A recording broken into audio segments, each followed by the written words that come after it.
Semaine historique pour la télévision. En 2025 arriveront à échéance 15 autorisations de diffusion correspondant à 15 canaux TNT actuels. En début d'année, l'Arcom a lancé un appel à candidature dans le cadre de ce renouvellement de fréquence. 24 candidats ont été sélectionnés et sont auditionnés actuellement du 8 au 17 juillet. Avant de savoir le résultat final à la fin du mois de juillet, tous les soirs sur Génération Télévision, je vous propose un débrief pour vous donner mon avis sur ces auditions publiques.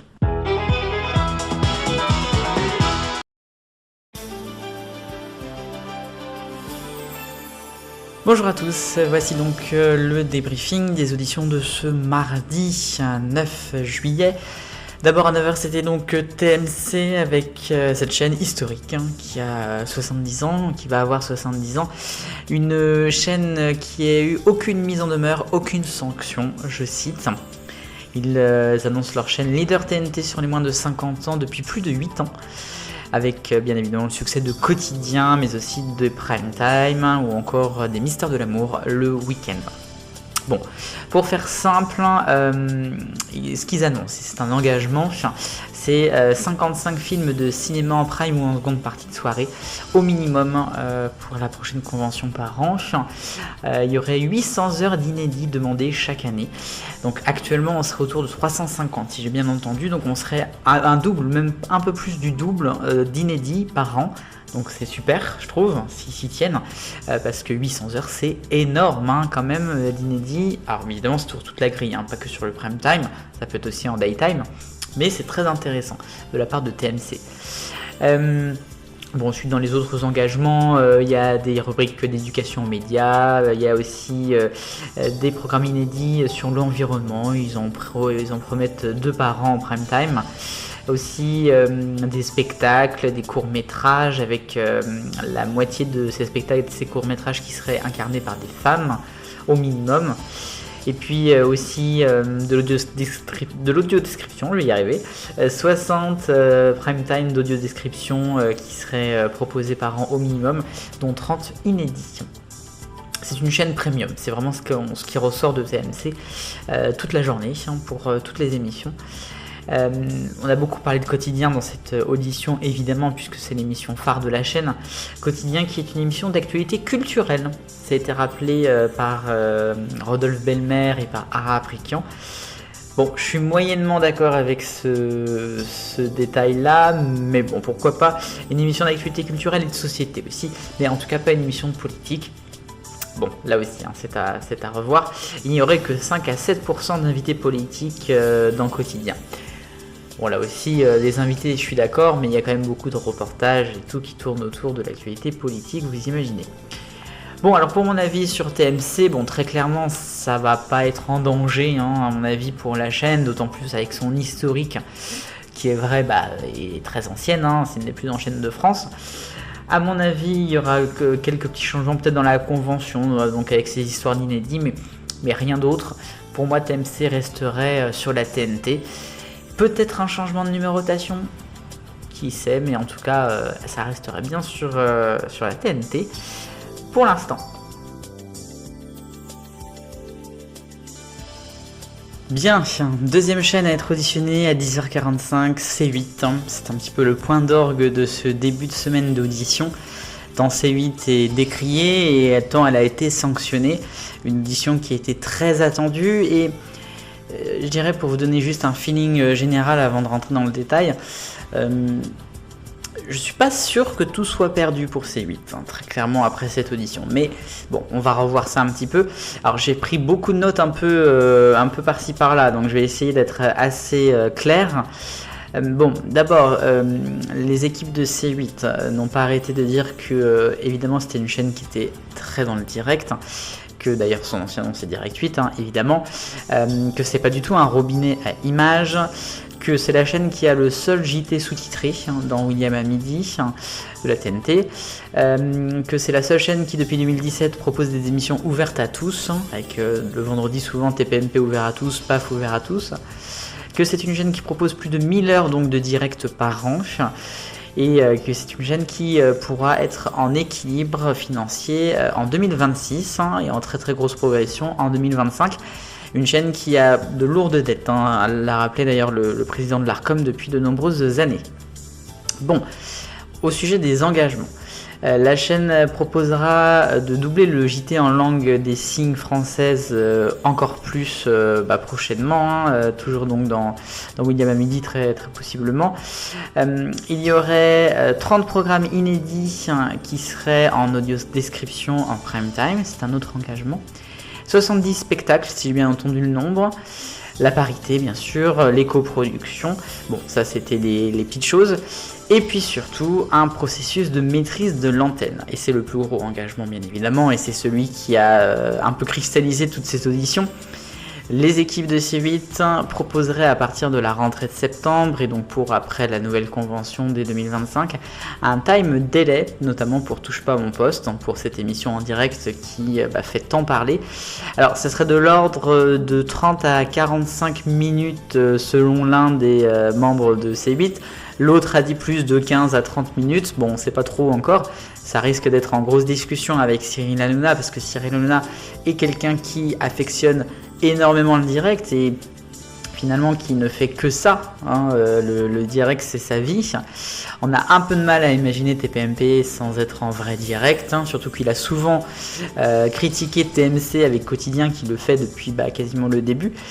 C'est donc une mesure, c'est vrai, à prendre avec des pincettes, mais qui pourrait donc arriver prochainement sur la chaîne. Ça permettrait donc de vérifier encore plus que ça l'est déjà les séquences et de pouvoir couper, même si c'est une séquence quasiment de 20 minutes, au montage en urgence. Il raconte qu'il y a d'ailleurs toujours un responsable de C8 en régie, notamment pour Touche pas à mon poste, que ce soit Franck Apieto, directeur des programmes, que ce soit Gérald Brice-Viret pour C8, ou même, qui sait, Maxime Saada, le grand patron. Bref, c'est quand même des promesses qui vont être très scrutées et qui sont déjà très commentées.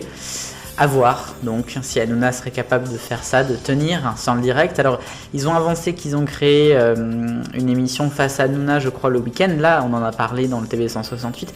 Une émission qui a effectivement bien marché, et alors pourtant elle était enregistrée en fin de semaine. Donc c'est ça qui les amène à se dire qu'ils sont capables de le faire aussi en semaine. Il ne faut pas oublier qu'en semaine aussi, Cyril Hanouna affectionne énormément de regarder les audiences en direct de Médiamétrie.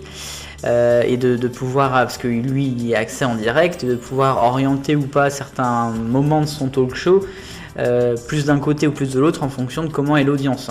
Donc c'est sûr qu'avec 45 minutes de time delay, il pourra plus vraiment faire ça. Ça risque de lui manquer. Bon, bref. Sinon donc, on a rappelé après dans cette audition tout ce qui était autour du pluralisme, de l'intervention des actionnaires, de la publicité clandestine aussi, puisqu'il y a eu quelques sanctions à ce sujet. Et puis la fin de l'audition, je vous conseille d'aller la voir, on va dire les 20 dernières minutes, parce qu'elle est vraiment très intéressante. C'est là que l'Arcom pose des questions quand même assez violentes, enfin en tout cas assez pertinentes, sur justement les dépassements et sur toutes ces sanctions qu'il y a pu avoir autour de C8 et en particulier autour de Cyril Hanouna.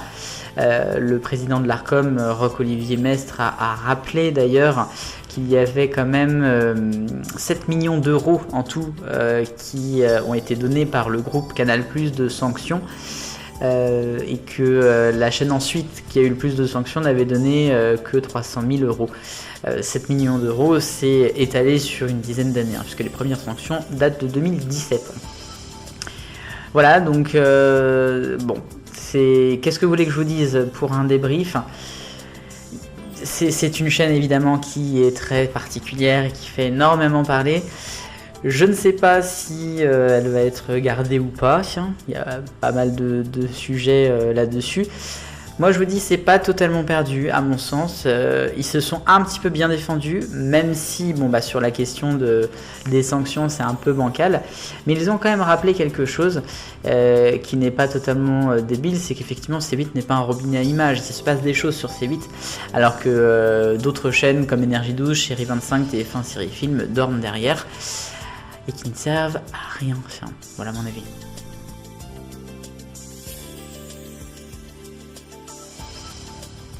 À 14h, il était au tour de TF1 de revenir à la barre avec TFX. TFX, bon, on va dire qu'il y a quand même peu de choses annoncées. Ils veulent vraiment axer la chaîne sur les 15-35 ans, voire les 25-35 ans. C'est une chaîne jeune, mais aussi attention sur les enfants avec Tfue qui va augmenter encore son temps d'antenne, en tout cas sur l'animation, puisqu'on passerait maintenant à 300 heures de programme jeunesse sur la nouvelle convention, dont 200 heures d'animation. Donc dans les engagements, on se distinguait encore plus dans la jeunesse, toujours avoir des liens avec les producteurs, notamment d'animation, et puis créer une société encore plus inclusive. C'est le but de TFX pour les 10 prochaines années. Ils annoncent créer un journal des enfants hebdomadaire de 6 à 12 ans, préparé par la rédaction de TF1. Et un autre journal, cette fois-ci quotidien, pour les 15-35 ans, toujours par la rédaction de TF1, qui pourrait être à l'antenne juste après la case de Tfue en matinée, et puis bien évidemment disponible sur le digital. Sinon, ils annoncent 2000 heures de flux par an. Dans ces 2000 heures de flux par an, on retrouverait une fois par mois une émission culturelle, toujours consacrée aux 15-35 ans, avec par exemple le manga, dont on parle peu, c'est vrai, en télé. On a 1000 heures d'inédits qui sont annoncées contre 450 heures par an aujourd'hui, donc c'est quand même une énorme avancée, 1000 heures. Et dans ces 1000 heures, il serait diffusé des inédits entre 6h et 1h du matin, bien sûr. Et puis par le site du sport féminin, avec le roll, le football féminin, le handball ou encore le rugby. Bon. Pour ce qui est de TFX, à mon avis, on n'a pas trop de problèmes à se poser. Je pense que la chaîne, comme toutes les autres en fait de chaînes de TF1, gagneront. Peut-être donc avec la chaîne Histoire ou Humour TV en plus.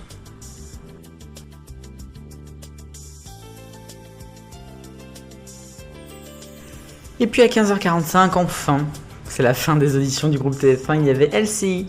Bon, je vais y aller rapidement puisque il n'y a pas de grandes nouveautés non plus, comme pour TFX.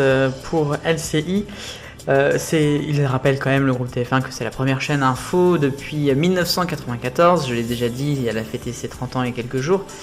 LCI, c'est une chaîne qui traite de sujets de fond plus longs, une chaîne plus lente avec moins d'actualité forte, plus de développement, avec des équipes, des spécialistes notamment sur l'international, puisque c'est un des points de la chaîne, avec des reportages aussi internationaux. La guerre en Ukraine a été traitée, c'est vrai, très fortement, ils le reconnaissent, il y a eu quelques critiques à ce sujet, mais on a quand même encore des équipes actuellement de la rédaction de TF1 en Ukraine, et je crois que c'est un des seuls groupes qui en a, et ils sont très fiers de leur couverture, en tout cas, de la guerre en Ukraine.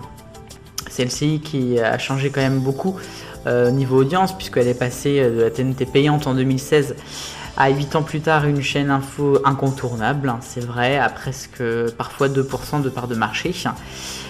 Et puis il faut quand même préciser que LCI il s'engage aussi, bon ça c'est pour faire plaisir à l'Arcom, à avoir plus d'interviews sur la diversité, avoir des interviews sur la protection environnementale et puis sur la manipulation de l'information. Ces 3 points seraient des émissions hebdomadaires. Mais il y a 2 handicaps à LCI, ils l'ont rappelé, et c'est leur demande finalement pour cette nouvelle convention de 10 ans qui, à mon sens, pourrait être acceptée par l'Arcom. D'abord d'enlever des obligations issues de la TNT payante, c'est-à-dire un JT et un rappel de titre à hauteur de 23% par jour, et puis avoir des magazines hebdomadaires de 40% en tout, ça handicape un petit peu. Et puis surtout ce canal 26 qui est trop loin, ils aimeraient avoir un rééquilibrage avec un bloc info de toutes les chaînes.